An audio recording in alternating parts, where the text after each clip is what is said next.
Welcome to my channel. ఈరోజు అమ్మ వంటల రుచిలో ఆరోగ్యకరమైన గోంగూరతో చాలా ఈజీగా పులిహోర ఏ విధంగా తయారు చేయాలో చూద్దాం. ముందుగా స్టవ్ మీద కడాయిని పెట్టుకొని 3 లేదా 4 టీ స్పూన్ల నూనె వేసుకోవాలి. నూనె వేడైన తర్వాత 1.5 టేబుల్ స్పూన్ వేరుశనగ పప్పు వేసుకొని కొద్దిగా వేయించుకోవాలి.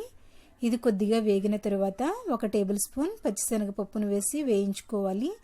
ఇది కొద్దిగా వేగిన తర్వాత 1 టీ స్పూన్ మినప్పప్పు, 1/2 టీ స్పూన్ ఆవాలు, 1/4 టీ స్పూన్ జీలకర్ర, 2 ఎండుమిరపకాయలను ముక్కలుగా చేసుకుని వేసి వేయించుకోవాలి. ఇవి కొంచెం వేగిన తర్వాత చిటికెడు ఇంగువ,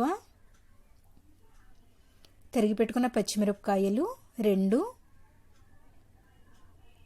కరివేపాకు 1 రెమ్మ వేసుకొని కలుపుతూ లో ఫ్లేమ్లో వేయించుకోవాలి. ఇవి వేగిన తర్వాత 1/4 టీ స్పూన్ పసుపు వేసుకొని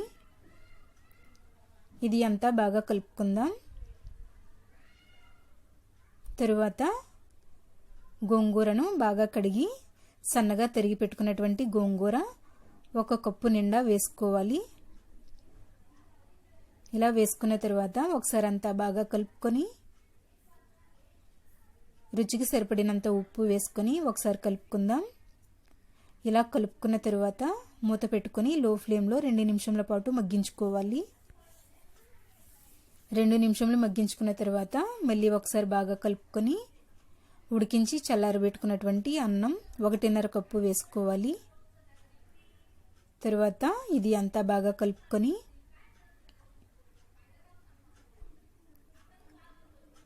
మూత పెట్టుకొని లో ఫ్లేమ్లో 2 నిమిషాల పాటు మగ్గించుకోవాలి. 2 నిమిషాలు మగ్గించుకున్న తర్వాత ఒకసారి అంతా బాగా కలుపుకొని స్టవ్ ఆఫ్ చేసుకుని ఒక బౌల్లోకి తీసుకుందాం. రుచికరమైన గోంగూర పులిహోర రెడీ అయ్యింది. దీనిని మీరు కూడా మీ ఇంట్లో తయారు చేసుకుని ఫీడ్బ్యాక్ పంపించండి. ఈ వీడియో మీకు నచ్చినట్లయితే లైక్ చేయండి, మీ ఫ్రెండ్స్కి షేర్ చేయండి. మీరు ఇంతవరకు నా ఛానల్ని సబ్స్క్రైబ్ చేసుకున్నట్లయితే సబ్స్క్రైబ్ చేసుకోండి. సబ్స్క్రైబ్ చేసుకున్న తర్వాత పక్కనే ఉన్నటువంటి బెల్ ఐకాన్ని కూడా ప్రెస్ చేయండి.